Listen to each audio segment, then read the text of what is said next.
mixed up with 3 puddles, 1 yellow, 1 red, and 1 blue. And in this exercise, I'm using cadmium yellow, Winsor red, and Winsor blue green shade. Yeah, Winsor blue green shade. And but you can do this with any of the 3 primary sets, and it's quite fascinating to see the different greens, the different oranges, the different browns, the different grays that you can get by using different colors. Okay. So this is where we're heading. We're going to make a color wheel, a simple color wheel, and then around it are a whole bunch of other colors that are mixed, called tertiary colors. So again, primary colors are your red, your blue, and your yellow. Those are your primary colors. Secondary colors are made by mixing 2 primary colors together. So if you think, I always get mud, my paintings never look bright, it's because you're mixing all 3 of the colors together. And sometimes if you're buying a tube of paint, for instance, this one, it says Winsor blue green shade, it has a bit of yellow in it. And because it has a bit of yellow in it, it makes dull purples. And I'll explain why that happens in this exercise. So you see that they're quite dull, whereas the red and the yellow are quite pure, and so they make really nice oranges. And the blue, because it has a bit of yellow in it, it doesn't interfere with it making nice bright greens. Okay, so the way I usually do this exercise is to take my masking tape and I just put it in the middle of my paper and I draw a circle in the middle of it and a circle on the outside of it. And I need to divide this into parts, so I'm going to take it in half first, just take a line across, and then these each need to be divided into 3. So I'm just going to do it by eye.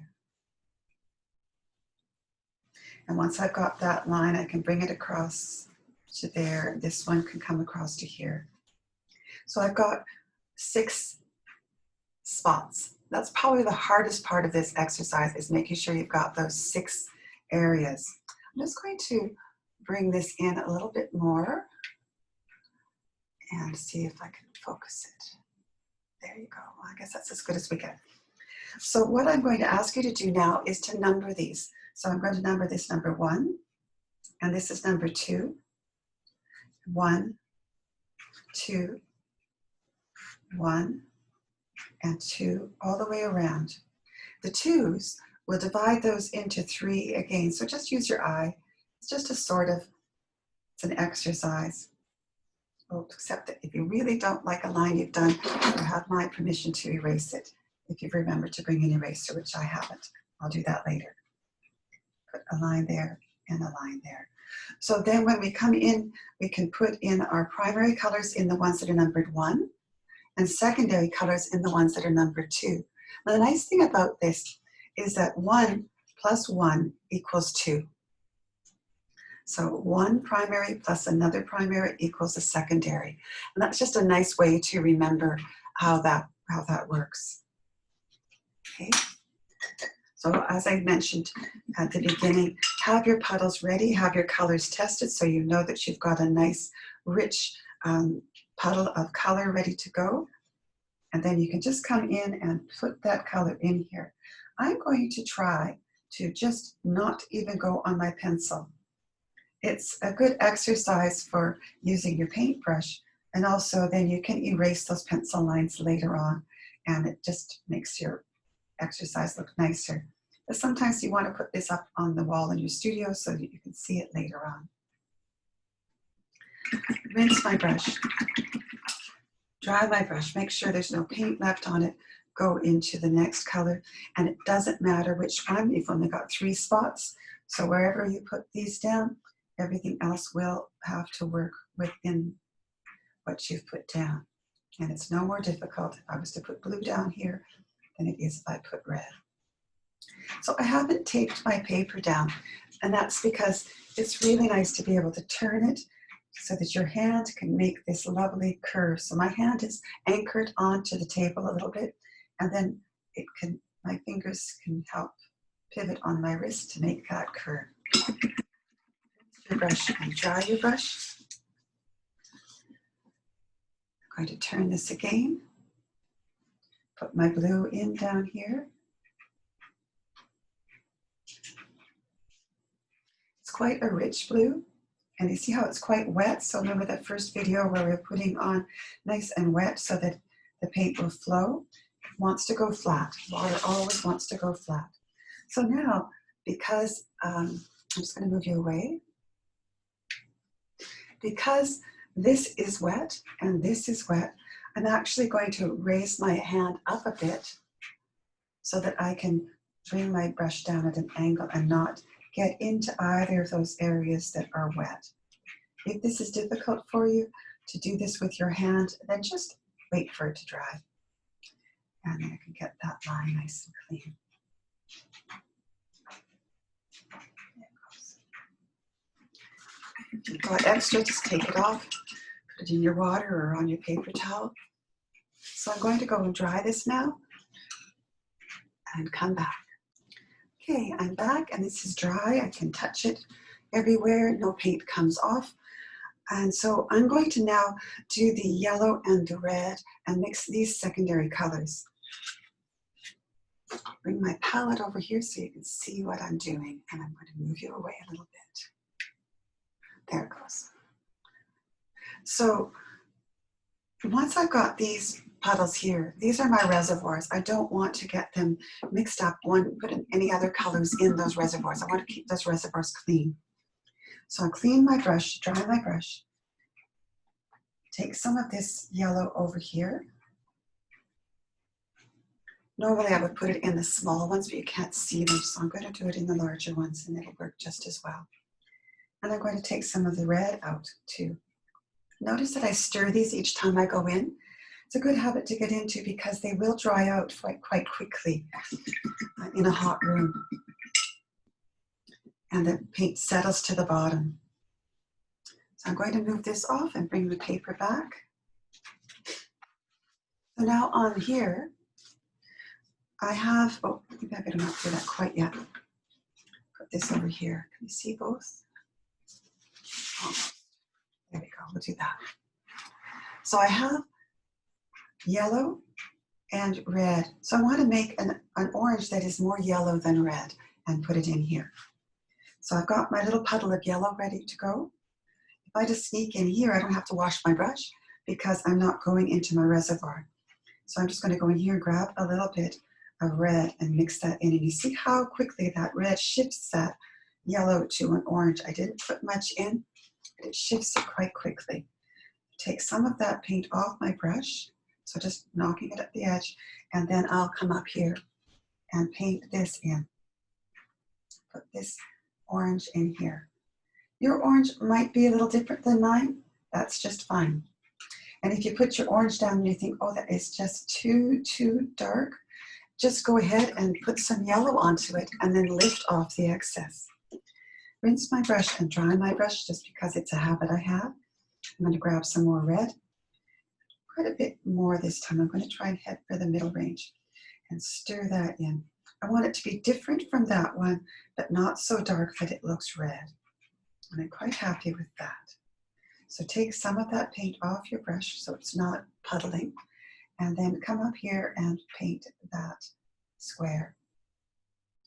With this angle that my hand is at, I have to hold my brush quite close and work slow. You can have this free in the room for yourself. You don't have to be painting it in this position. And now for this one, to mix, this is a big puddle. To shift it to a really red orange, I'd have to add a lot of red. So instead, I'm going to take some of this orange and add it to the red, just to shift it some so that it's not a pure red like the one next to it in the color wheel. Take some of it off again, and then come up and put that down. It doesn't look that different, but I'm just going to trust that I know that I added orange to it. And when it dries, it will probably look quite different. Just put that on.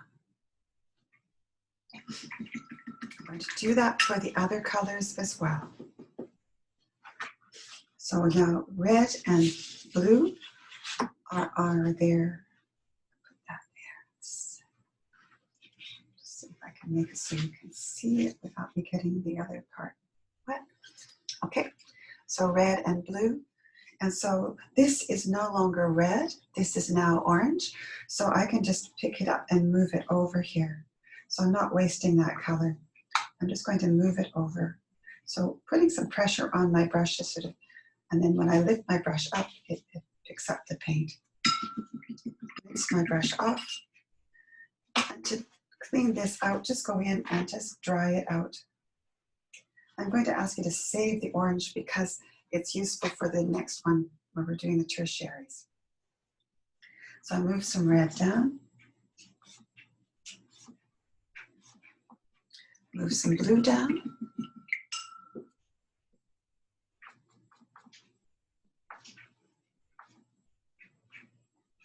And notice I'm generous.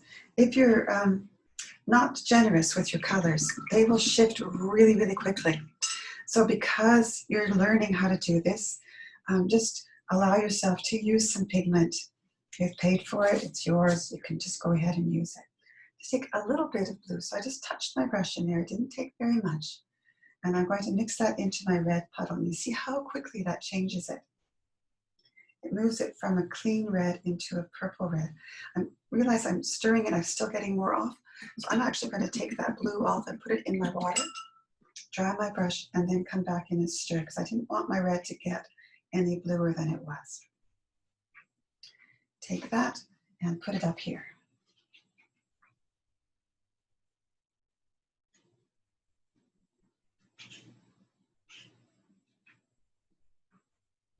And again, if your red is more red, or your purple here is more purple than mine, or more red, or more blue, don't worry about it. What we're looking for is to have three that look different from each other. So I'm just going to take some of this blue and mix it in here again. You see how that blue is really quite powerful?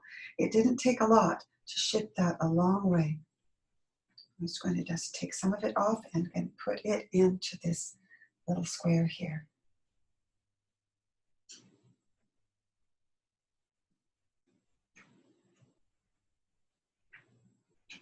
Again, I don't recommend this position for painting.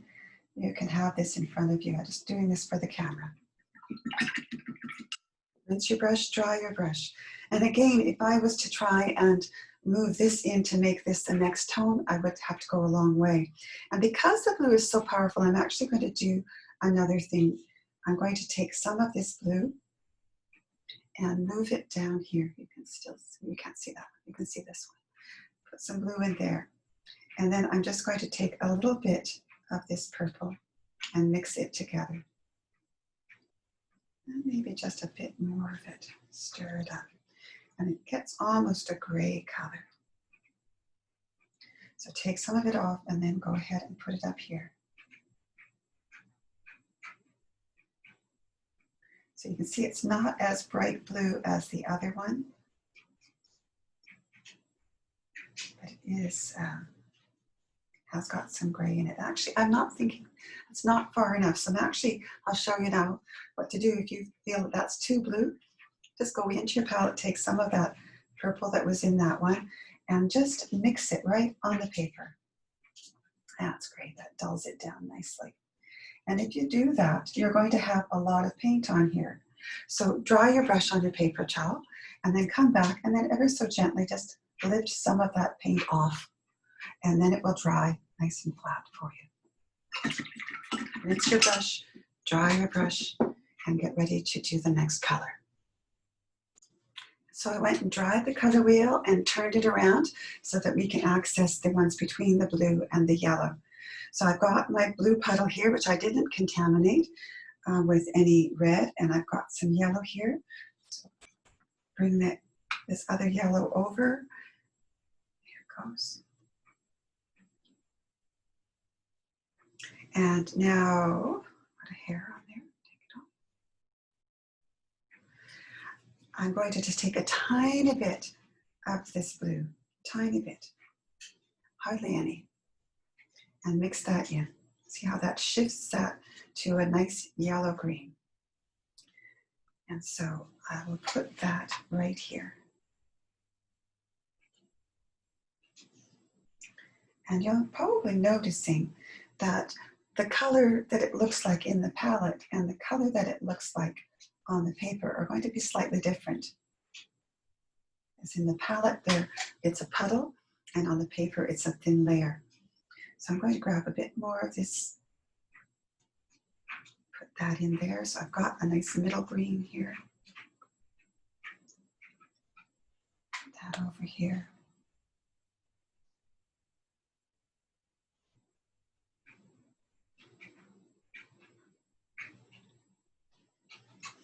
And I will do the same thing as before. I'm going to take a load of green and mix it in with this blue to make a dark green.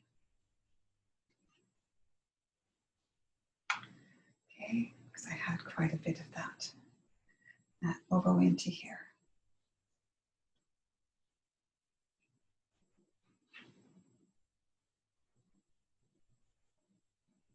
There we go. So we have now finished the circle of primary and secondary colors. So we've got a range of what you can get from just using these three primary colors. You can get quite a range of color.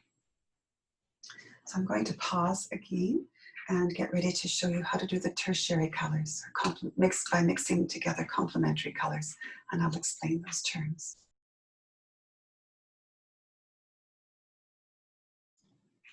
All right, so tertiary colors. Tertiary colors are made by mixing a secondary and its opposite. So red plus green will make us some lovely tones of brown. And so will mixing blue and orange and mixing purple and yellow will also move us into the brown or the tertiary stages. Mixing green with a little bit of red will move us into the olive colors and things like that. So just, we're going to play. I ask my students to just not worry about trying to remember how you got there. You will remember because you really don't have that many choices. So I have on my palette, I have some orange here. I'm going to move some of this orange down because there's lots of it and I want to play with it in a variety of ways. I'm going to move it around on my palette so that I can use it at different times. And I can do the same with the other petals that I've got left there too. So I'm actually going to add some red to this purple so it's more of a middle purple for us.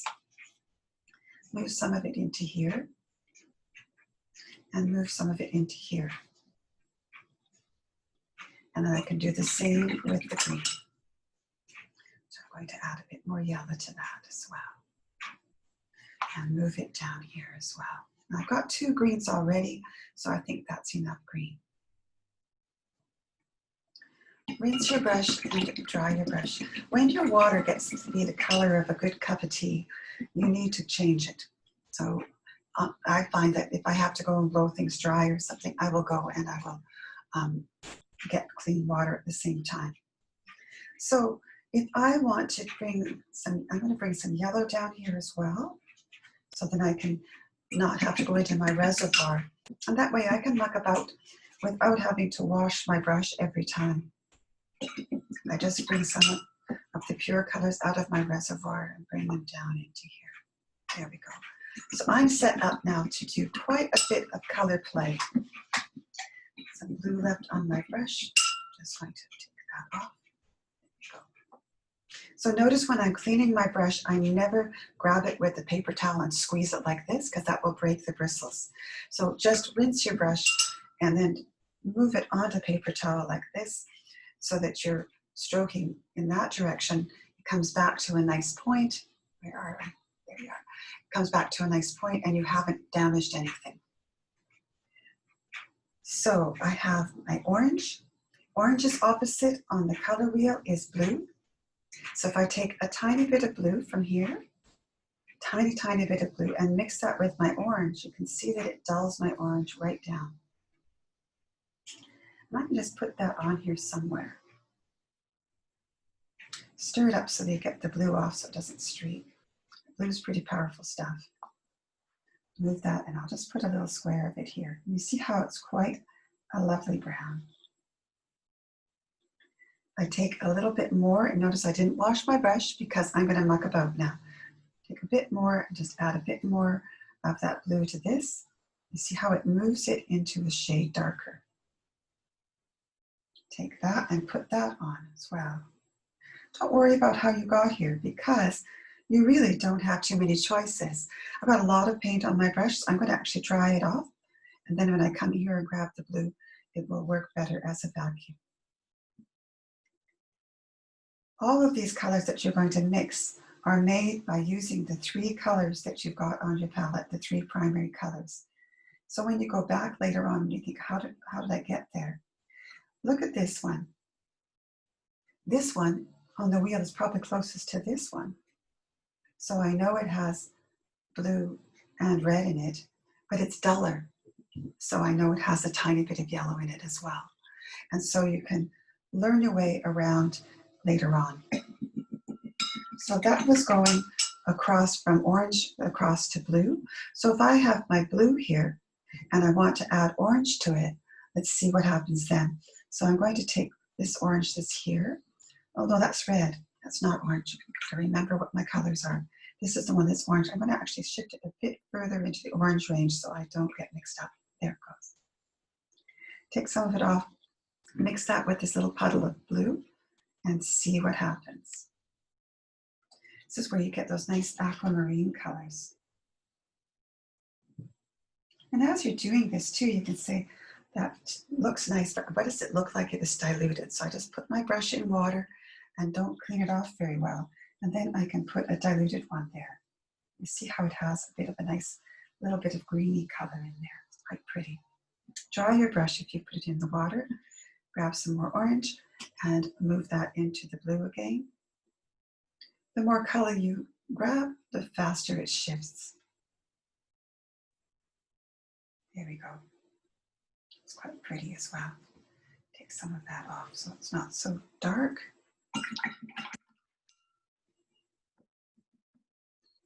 And some more orange, move that in. And I keep adding orange, it will eventually move into these other colors as well. I don't run out of orange first. Let's see what that one looks like when it's diluted. It's almost gray, isn't it? So I've moved in. And while I'm doing that, I'm going to take some of this other color that we mixed, this one, which was that. Let's see what that looks like as a dilution. So just put a bit on your brush and then go into the water, add water. So you see that it is quite a bit grayer than that one. That one is still quite a bit greener. Dry my brush. I'm going to grab all the rest of that orange and maybe a bit from there. Mix that in. You don't have to have a rhyme or a reason for this. What you're doing is exploring to see what is possible. Actually, didn't change it too much. It looks pretty similar to that one. Rinse your brush, dry your brush, and let's try doing it with the purple. So there's my big puddle of purple. I'm actually going to move that up there so we can just have a bit more. I'm going to take a bit of this yellow and mix it in with the purple. There it goes. You see how it turns it into more of a beigey tone? Changes the color. So if you've mixed a color in a painting, I'll just turn this here now. If you've mixed a color in a painting and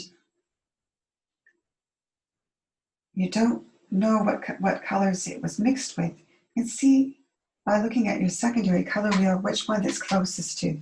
So this one again, it's over here, isn't it? It's purple, but it's a little bit warmer with the yellow in it. I'm going to grab a bit more yellow, mix it in there.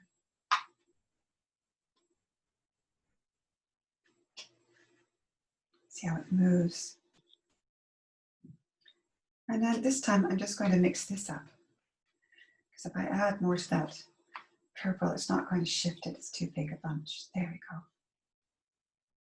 There we go. And then if I add water to my brush, just to see, just to try it out, See what it would look like. I think I added too much water.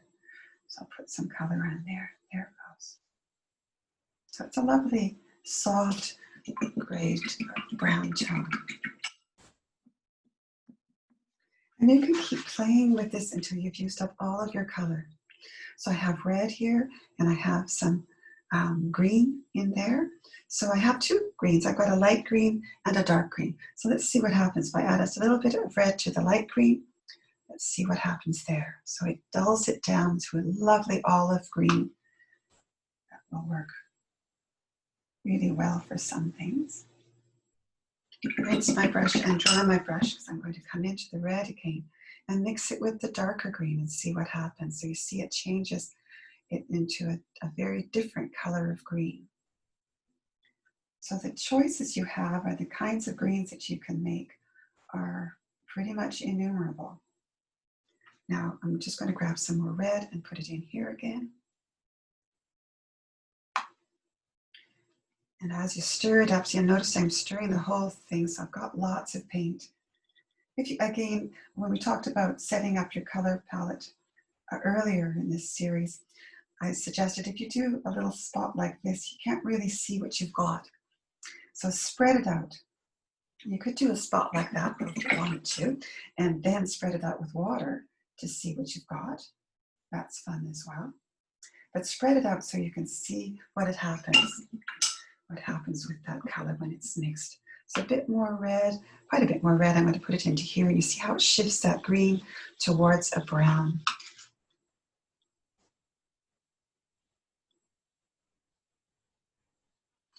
Rinse my brush.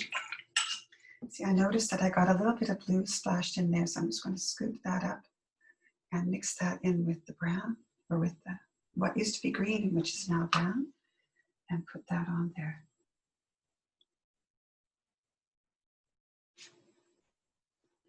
Now we didn't go from yellow to purple, so if I put a bit of yellow in here, let's just see what happens there. Take just a tiny bit of purple, mix that in with my yellow. We'll dull my yellow down. This is how you can get a beautiful gold tone. Didn't look too much different on here, but when I put it on the paper, I can see the difference. And you can see the difference in the camera. Take a bit more, stir it up, and it's moving it into more of a burnished gold tone there. Take a bit more. What you're doing in doing this exercise is training yourself to see and getting really comfortable with, hello, Percy. Yes, I can hear you. Everybody can hear you. Yes. So, there we go.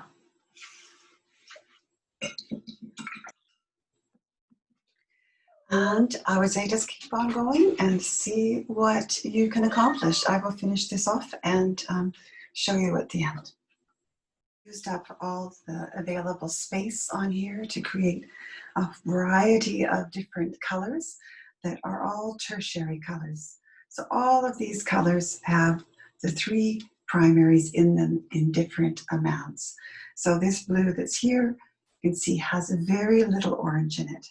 It has a little bit of orange, one of these oranges in there to take it from being a really bright blue to being a duller blue. So that's one of the things too they talk about. There's terms that are say the colors are opposites or colors are complements, complementary colors. So colors that are opposite on the color wheel are called complementary colors when they are placed side by side in a painting. When they are mixed together, they become what's called opposites. So when a color that is opposite on the color wheel is placed next to another color, like if orange was placed next to blue, there would be a line in the middle, and it won't show up on the camera, but you can do this experiment at home. There'll be a line in the middle where the blue is bluer and the orange is oranger. And that will happen with all of the complementary colors. And so that's something that happens in our eyes. And so those colors get used interchangeably, opposites or complements. But I usually use the word complement when they're next to each other and opposites when I'm mixing them together. So if I take red, for instance, and I add some green to it, I get a brown. Okay, if I take green and add some red to it, I'll get a muted green. If I take yellow and add some purple to it, I'll get a muted yellow. If I take purple and add some yellow to it, I'll get a muted purple. And same thing all the way around. So it's called graying down. So when you mix across the color wheel, you call it graying down. Easy way to remember all those words is that anything that grays down is a tertiary. It contains all three of the primaries. Anything that doesn't gray down is only containing two of the colors. So I can mix yellow and red together, and as long as I keep my brush clean, I will never get a dull orange. I only get a dull orange if I move across the color wheel and add some blue. Then it will dull out the oranges. Okay, so there'll be more about color as we go, but that's just a real quick look at color mixing. I hope you had some fun with it, tried some pastels. In this one, I linked it so you can see this is the color full strength, and this is it when it's diluted. That's sometimes useful when you're doing these, just so you know what's going on later on. But really, the key to this is to do it, and then to do it again, and then to do it again, and then to do it again. And just let your eye notice those colors. So it's a perfect thing to do when it's raining outside and you feel absolutely uninspired, but you want to paint. You can do this and you'll learn a tremendous amount about color and color mixing as you do it.